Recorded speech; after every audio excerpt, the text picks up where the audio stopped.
चोर प्रवेश किया है, वापस जाओ।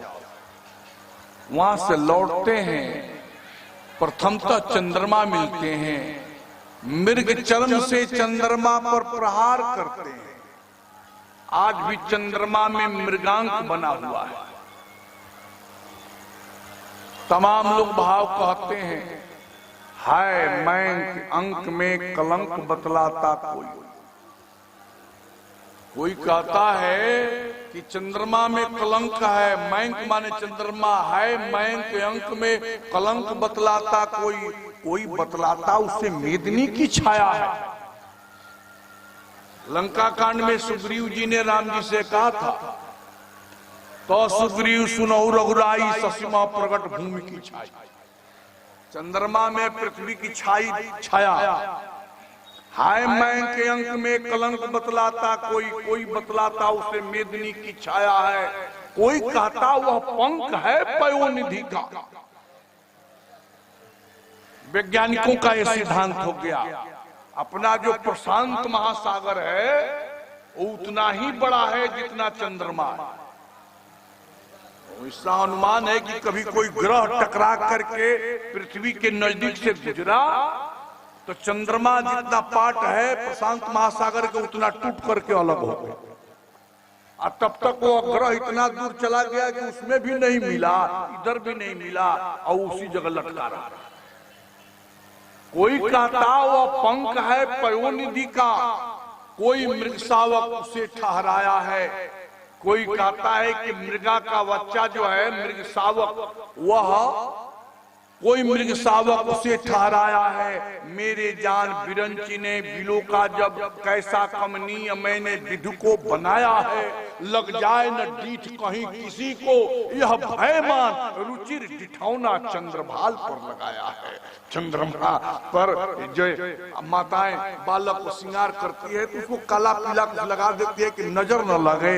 ऐसे सुंदर चंद्रमा को जब ब्रह्मा ने बनाया तो उसको डिठौना कर दिया कि चंद्रमा को भी नजर न लगे। इस तरह से चंद्रमा को मृग चर्म से मारा। उसके बाद फिर आगे बढ़े तो अंजनी मिली। अंजनी से पूछा, बेटी घर में कौन है? वाल्मीकि रामायण में लिखा है, वो बोली मारजार। मारजार, मारजार संस्कृत में बिल्ली को कहा जाता है और मारजार माने माँ का पति। मतलब इसका मतलब हुआ कि आप ही घर में हो, क्योंकि इंद्र जो प्रवेश किया वो गौतम जी के वेश में घुसा। मारजार का माने ये हुआ।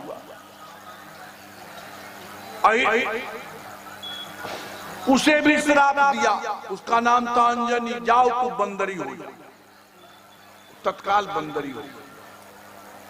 आगे बढ़े तो अहिल्या ने कहा इंद्र से कि इंद्र अब तुम अपने को भी गौतम जी के क्रोध से बचाओ और मुझे भी बचाओ। और तब तक आ गए गौतम। गौतम जी ने कहा कि मैं तुम्हें श्राप देता हूं कि तेरे शरीर में सहस्त्रों छिद्र हो जाए। एक छिद्र के चलते तो किसी के प्रतिष्ठा नहीं रहने दे रहा है, तुम्हारा शरीर छिद्र ही छिद्र हो जाए। उसी समय तत्काल इंद्र का शरीर बिगड़ गया और इंद्र पद से उसे इस्तीफा लगाना पड़ा। उसी काल में महाराज नहुष इंद्र बने। इंद्र चरणों में पड़ गया, महात्मा जी मेरा उद्धार कब होगा? मैं इंद्र हूं, गलती हो गई, आप महात्मा हो, दया करो।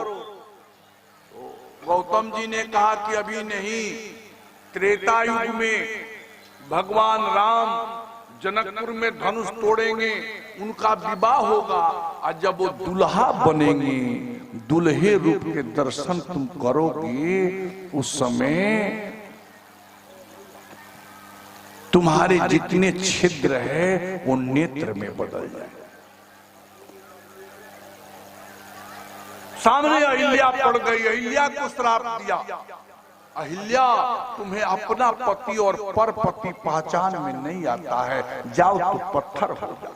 पत चाहती कृपा करो रघुबीर, भगवान करुणा वरुणालय हैं, पिघल गए और पिघल करके क्या किया, पर सद पद पावन शोकन सावन भई दुगुन सही देखत रघुनायक जन सुखदा, सन्मुख होई कर जोर रही अति प्रेमय धीरा पुलक सरी, मुख नहीं आवही बचन कही अतिशय बड़ भागी चरण मिला, जुगल नयन जलधार बही धीरज मन दीन्हा प्रभु बही, रघुपति कृपा भगति पाई अति निर्मल वाणी अस्तुति ध्यान,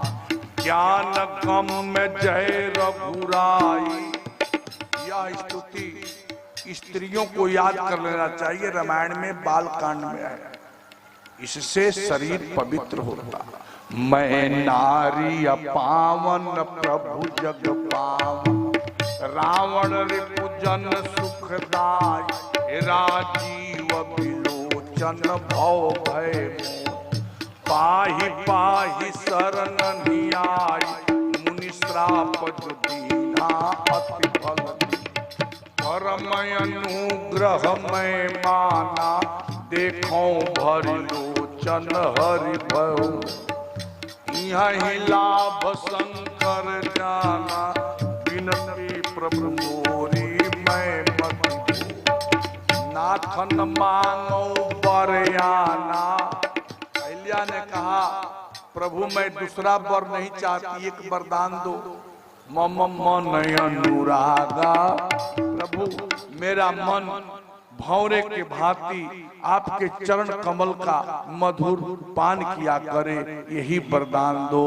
मैं बहुत शिक्षित नहीं हूँ, मुनि श्राप जो दीन्हा अति फल दीन्हा, प्रभु हमारे पतिदेव ने जो श्राप दिया बहुत अच्छा था,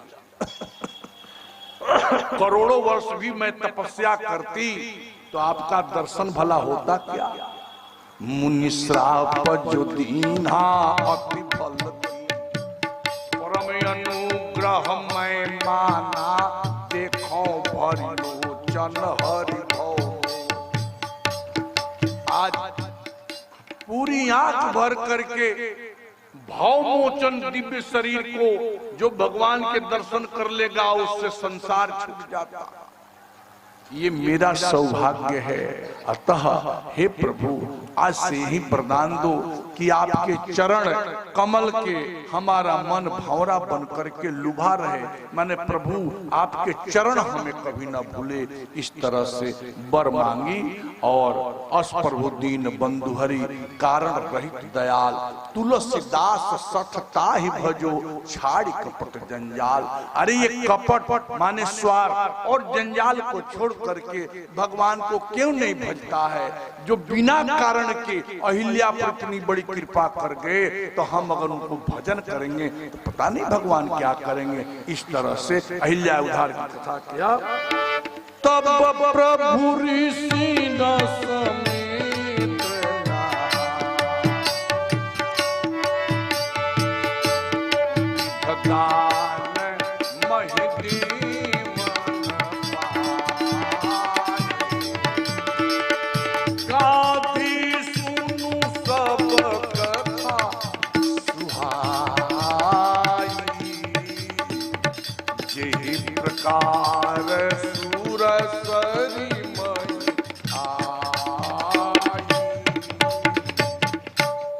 गंगा अवतरण की कथा।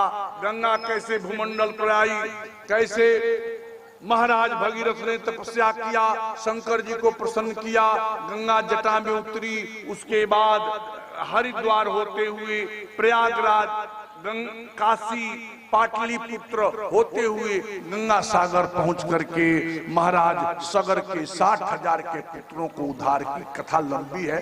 भागवत की जब कथा सुनाएंगे तो बताएंगे। यह कथा महर्षि विश्वामित्र जी ने राम जी को सुनाई।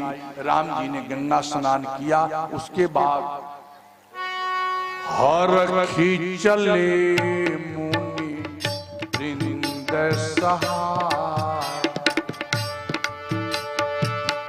हरखी चले मुनि वृंद सहाय, बेगी विदेह नगर नियराया, बेगी विदेह नगर नियराया।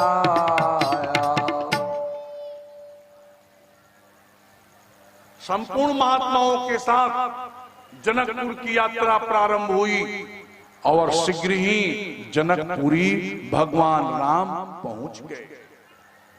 पुराने जमाने में गांव के बाहर हमेशा बगीचे, बाग बगीचा लोग लगाया करते थे। एक सुंदर आम के बगीचा को विश्वामित्र जी ने देखा और बोले, राम यहाँ आसन लगाने लायक ठीक है। देखियनु एक अवराई सब सुपास सब भांति सुहाई। सुपास माने पानी के फूल पत्ती सारे व्यवस्था बढ़िया हो। बोले राम अगर यहाँ आसन लगे, राम जी ने कहा गुरुदेव अगर आपको अच्छा लगता है तो लग जाए आसन, मैं जरा फूल तुलसी देख करके आऊं कहाँ कहाँ है, सुबह पूजा के लिए जो आवश्यक वस्तु हो। हाँ, चेला का सब काम होता है, कहाँ फूल तुलसी है, गुरु जी की जरूरत पड़े ना तो गुरु जी जगह 5 बजे, चेला जगह 8 बजे, तब तो सेवकाई हुई। हाँ, एक गुरु जी ने कहा एक चेला से कि बच्चा जरा तुलसी पत्र लाओ, तो सोचा कि अब तो जाना पड़ेगा, जीव कैसे बचे। कहा गुरु जी हम नहीं पहचानते हैं तुलसी कैसा होता है। तो दूसरा चेला कहा कि अब तो हमारा नंबर आ जाएगा, जब कह दिया उसका जान बच गया, अब हमारा गुरु जी कहेंगे। उससे कहे कि तुलसी पत्र लाओ, तो कहा कि हम नहीं पहचानते हैं। तो दूसरा वाला कहा कि अरे का मूर्ख है, केला का पत्ता जैसे तो होता है। आजकल के एक गुरु चला। राम जी ने कहा गुरुदेव सुबह जिस चीज की आवश्यकता पड़ेगी मैं आज ही देख सुन करके आ जाता हूं। और तब तक विश्वामित्र महामुनि आए रामा, विश्वामित्र महामुनि आए रामा, रम समाचार मिथिलापति पाए रामा, रम चले हरख मुनि मुनियों को लेकर के सम्मान करने के लिए बड़े बड़े योद्धाओं को लेकर के विश्वामित्र जी के पास आ गए। और विश्वामित्र जी ने समाचार कुशल प्रश्न कई बार विश्वामित्र निकट बैठाया, नजदीक में बैठाया। आज जैसे वार्तालाप हो ही रहा है, राजा थे, विश्वामित्र जी राजा को सम्मान किए, विधिवत बातचीत किए। और तब तक राम जी ते ही अवसर आए दो आई गए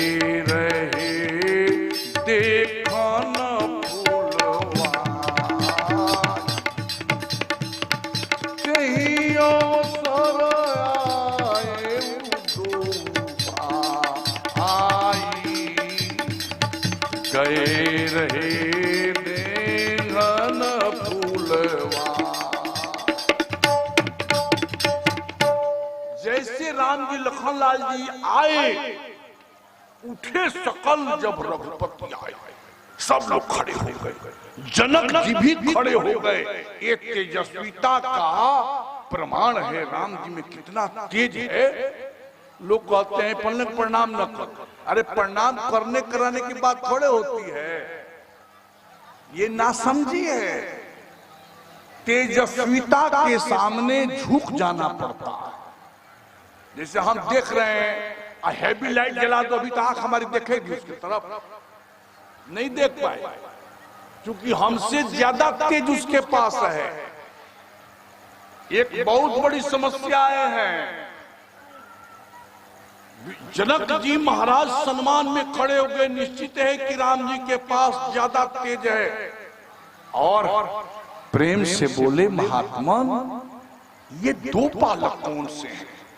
ये तो लग रहा है कि जिस ब्रह्म का मैं ध्यान करता हूं, पूजा करता हूं, वही ब्रह्म तो नहीं है ये।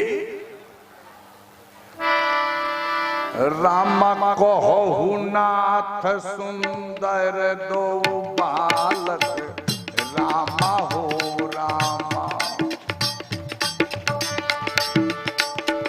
राम कहु नाथ सुंदर दो बालक, रामा हो रामा। रामा मुनि कुल तिलक किनि पकुल पालक, रामा हो रामा। बाबा जी ये कौन है? आपके कुल के कोई बालक तो नहीं है?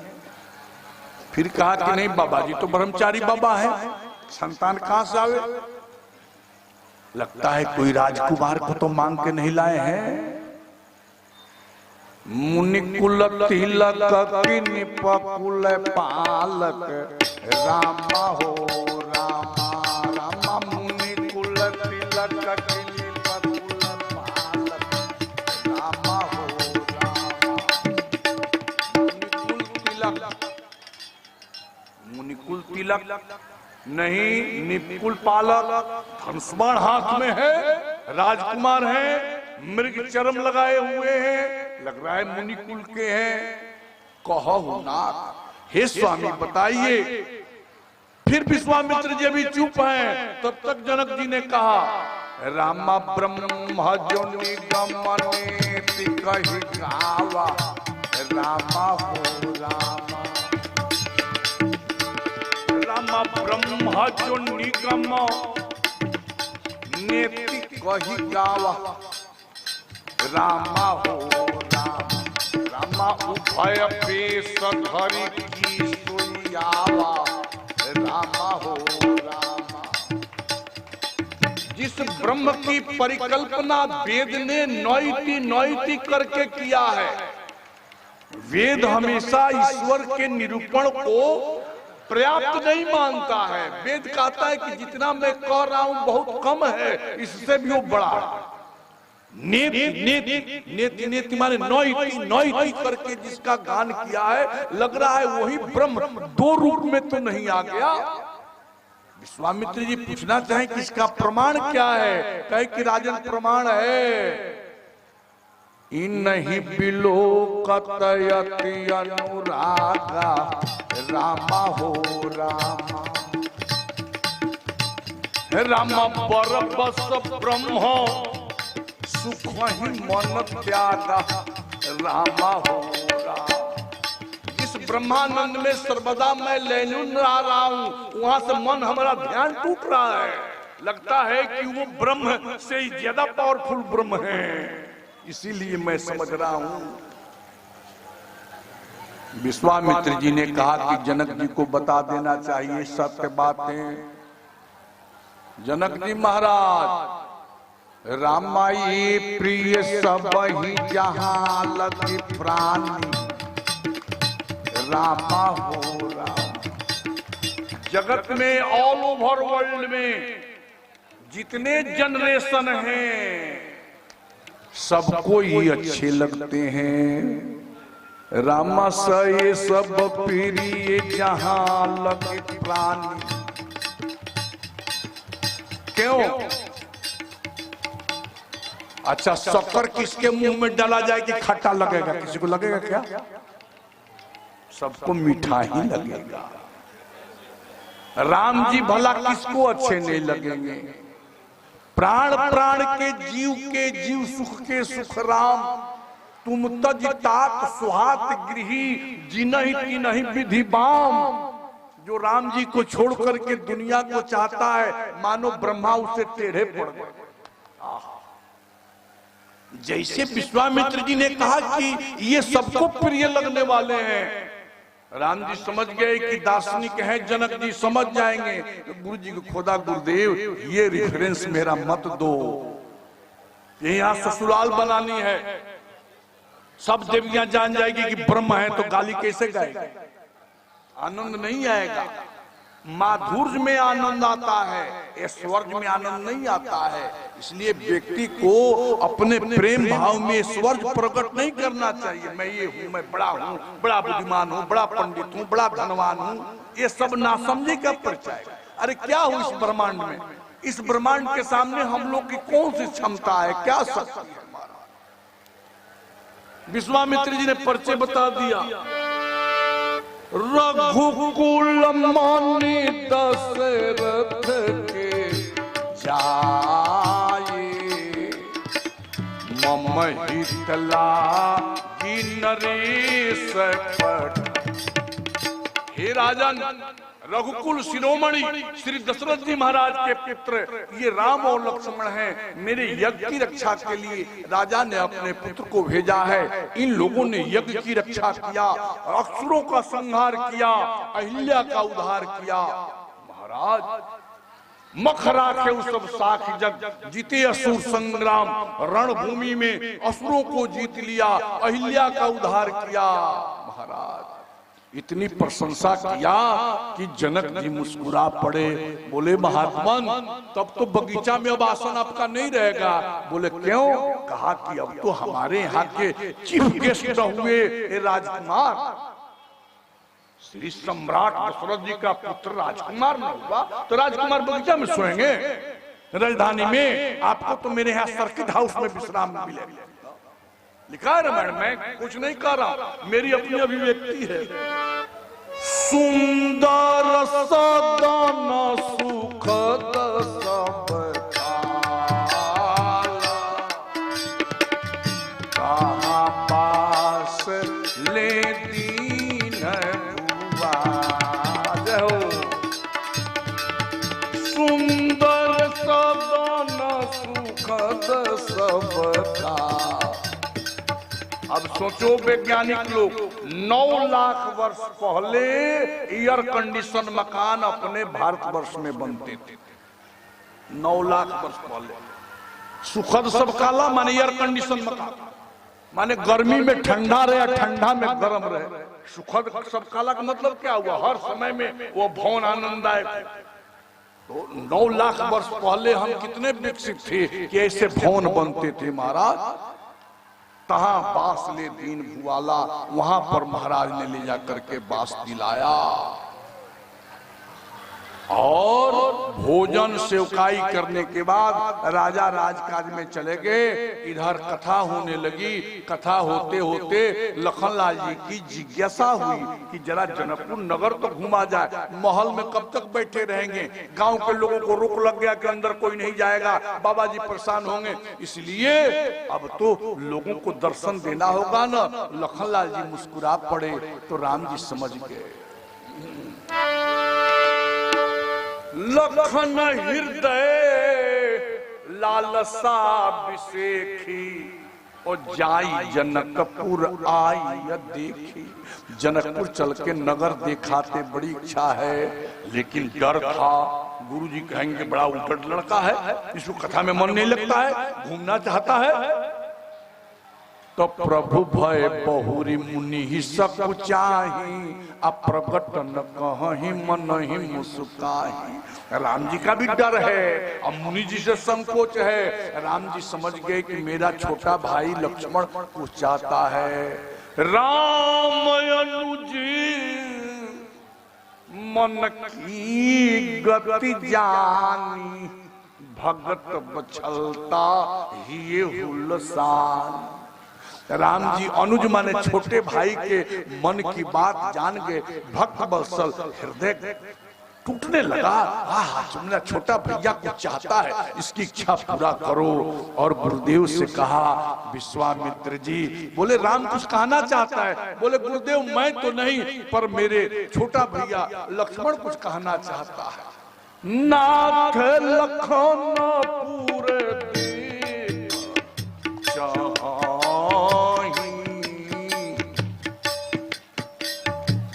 नाथ लखन पूरे देखन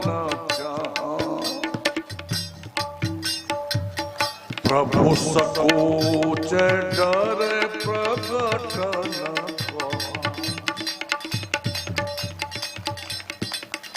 विश्वामित्र जी, थोड़ा भाव कम कर देता हूं, समय कम हो गया। बोले राम एक काम करो, अरे ब्रह्मचारी महात्माओं, लखनलाल को लो, नगर घुमा के जल्दी लेके चले आओ। राम जी ने कहा गुरुदेव मेरे को आज्ञा होती तो मैं जल्दी दिखा के चला आता ना। विश्वामित्र समझ गए हो दिखाना नहीं है दिखाना है कि मैं भी आया। हाँ। विश्वामित्र जी ने कहा जाई देखिया वहु नगर सुख निधान दो भाई, आ करहु सुफल सबके नैनो सुंदर बदन दिखाए। अपने श्री विग्रह के दर्शन करके सबकी आंखों को सफल कराओ। जाओ राम जी। और राम जी चलते हैं मिथिला नगरिया के चिकनी डगरिया से धीरे धीरे ना।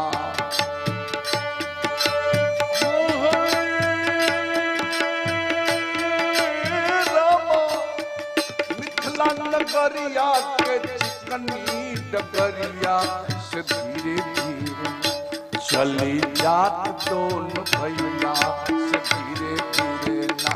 चली जात दोनों मिथिला नगरिया के चिकनी डगरिया। गाना में फंसने के बाद कथा नहीं होगी और घड़ी बड़ी बेरहमी से चल रही है। 10 मिनट टाइम है, कल राम विवाह करना है तो थोड़ा थोड़ा प्रसंग सुन लीजिए। कल लीला वाले से भी हम आग्रह करेंगे कि थोड़ा समय वो ज्यादा दे देंगे। लीला तो बड़ी सुंदर है, दार्शनिक लीला है, बहुत सब भाव प्रसंग है। हमारा भी तो कुछ उसी तरह का चल रहा है, लेकिन क्या करें। अब ये नौवाई चौकापुरे की मंगल गांव में जग देखे, मंदिर बनवावे, भंडार देखें, कहा हमारे वॉलंटियर लोग एक से दूसरे भीड़ जाएं, क्योंकि सारे प्रबुद्ध नागरिक हमारे ही डिपार्टमेंट में आते हैं, तो उसमें सावधान रहना पड़ता है हमेशा। इस तरह से राम जी जब चले, रम देखन नगर भूप सुत आए राम, रम समाचार पूर्वासिन पाए राम, रम चले सकल गृह काज विसार, रामा रम बाल जुआन जरठ नर नारी रामा। देखो कोई युवक आवे तो उसको देखने के लिए युवक और युवतियां ही जाती है। राम जी के साथ जितने युवक दौड़ रहे हैं उतने बूढ़े भी दौड़ रहे हैं। एक आंख के ब्लाइंड थे सूरदास, वो भी धक्का मुक्की करते जा रहे थे डंडा लिए हुए। एक लड़का ने कहा कि सूरदास जी तू क्यों धक्का करते हुए जा रहे हो, तुम्हें क्या दिखाई पड़ेगा। उन्होंने कहा कि भैया तुमने ठीक कहा, मेरे पास आंख नहीं है, मैं उनको नहीं देख पाऊंगा, लेकिन ये बताओ कि उनके पास आंख है कि नहीं। वो तो मुझे देखेंगे कि एक सूरदास भी मुझे देखने के लिए आया था महाराज। ये राम दर्शन का वो है होड़। देखन नगर भूप सुत आए, समाचार पूर्वासिन पाए, चले सकल गृह काज विसारी, बाल जुआन जरठ मन बुढ़वा बाबा भी डंडा लेके चल दिए। नर जितने पुरुष हैं वो पहले दौड़े, और तब स्त्रियां जो रसोई बना रही थी शक्कर में नमक डाल दिया, खीर में और सब्जी में शक्कर डाल दिया। इतनी जल्दीबाजी में कान में के कुंडल नाक में पहन लिया, नाक वाला कान में पहन लिया जल्दी। इधर की साड़ी इधर, इधर की साड़ी इधर, लिखा है। और कुछ लोग दौड़ी, लेकिन कुछ तो देवियां ऐसी थी कि घर से बाहर जा ही नहीं सकती थी। वो बेचारी बसोस करके रह गई। फिर एक सियानी सखी थी, कही क्या दौड़ने की जरूरत है, चलो मैं बुद्धि लगाती हूँ। बोले क्या, चढ़ो झरोखा पर। युवती न भवन झरोखा निरखहि राम रूप अनुराग,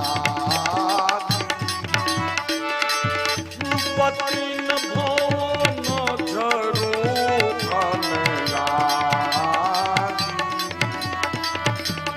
देखहि राम रूप अनुराग।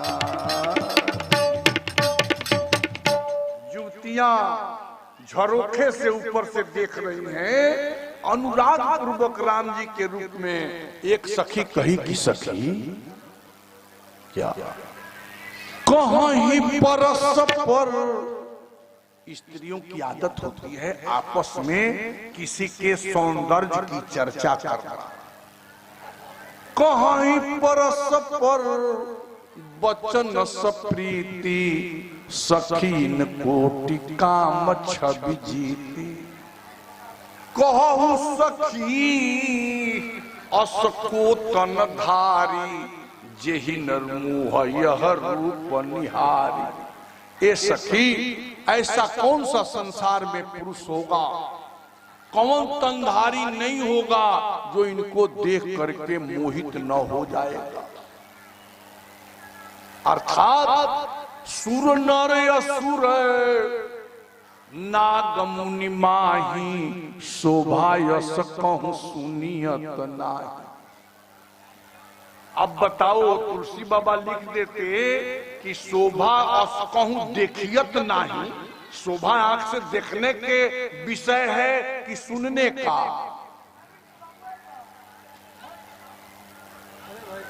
बाबू तू अलग से हट जा भैया। बाबू सुना, अलग अलग जा, कथा हो रही है। हाँ, झुलवा खिला लिया बाद में, कथा सुने तो लेकिन संस्कार बनेगा। अब बताओ पिताजी झुलवा खोला नहीं। कहीं परस पर बचन सप्रीति, सखीन कोटि काम छवि जीती। ये सखी ये करोड़ों कामदेव की छवि को जीत चुके हैं, ऐसे सुंदर हैं। एक सखी कही कि अरे असुर, विष्णु चार भुज विधि मुखचारी। एक सखी कही कि विष्णु भगवान थोड़े सुंदर हैं, दूसरी कही कि विष्णु भगवान 20 उंगली के जगह 1 उंगली अधिक हो जाए तो उसको एक कैसा कहा जाता है, उसका सुंदर शोभा खराब हो जाती है। अब विष्णु भगवान के 4 भला अच्छा लगे क्या? दूसरी कहे कि ब्रह्मा जी कहे कि हाँ, एक मुंह के बदले 4 मुंह, इधर जिमाओगे कि इधर जिमाओगे कि इधर जिमाओगे, वो भी सुंदर नहीं। बोले शंकर जी कहे कि विकट वेश मुख पंच पुरारी, जिनके जो है सो ससुराल में जिसका लो ब्लड प्रेशर था, दूल्हा बने तो हाई ब्लड प्रेशर, तो वो भला राम जी के समान सुंदर। अपर देव कुछ नहीं बोली तो सखी है कैसे? एक सखी मुस्कुरा के कही सखी बता दे, बताओ आज का समय होता तो क्या हो। कितना आदर्श है, जोग जान की यह बर यही सखी, अगर यह सुजोग है तो अपनी जानकी जी के लायक ही दुल्हा है। ये श्रृंगार में वैराग्य है। आज का कवि होता तो क्या लिखता बताओ, किसका दम था इतना संभाल करके। और तुलसी बाबा ने कहा कि सखियां कही कि काम करो ना, सीता जी से मिलाओ। तो बोली कि मिलावे कैसे, हम लोग ऊपर झरोखा पर हैं, ये नीचे हैं, बात होगी कैसे? एक सखी कही कि मैं अभी जुक्ति लगाती हूँ, बात हो जाएगी। उसने फूल का गुच्छा लिया और राम जी के सर पर पटका। जब राम जी ने ऊपर देखा, सखियों के मुखार बिंद के दर्शन हो गया और उसी में सारी बात हो गई। क्या हो गई? इसको कहा जाता है, मिलिट्री को सांकेतिक भाषा सिखाई जाती है। वहां मोबाइल काम नहीं करता है, नेटवर्क नहीं होता है सीमा पर, दूर से बात करना है। हम कैसे जाने, हम एक बार श्रीनगर गए थे और वहां फंस गए। तो हमसे किसी ने बताया कि चले जाओ, सेना वाले तुमको मदद करेंगे। किसी तरह चढ़ते में चला गया पहाड़ पर। उससे मैंने कहा कि भाई हमारे पास कोई साधन नहीं, हम फंस गए हैं, हमको निकालने की कोई व्यवस्था कीजिए। कहा कि आप जाओ उस बस के अड्डे पे। हम कहे कैसे? तो वहां जो सेना के जवान है उसे हमारे तरफ खाना देखने के लिए, हम उसे कह देंगे। हम ये कैसे कहिएगा? कहा कि तू जाओ ना। वहां से क्या कहा, क्या सुना, हमको बस रुकवाया, बैठा दिया। तब मैं जाना कि इन लोगों को संकेत की भाषा हो। आज के 9 लाख वर्ष पहले सखी ने संकेत की भाषा में राम जी से बात की। क्या? जब राम जी ने ऊपर देखा तो ऐसे दिखा दी, मतलब ठाकुर जी हमारी किशोरी जी ऐसा ही हैं। कैसी? भविष्यति सुप्रभातम भास्वानुदेश्यति हसिष्यते पंक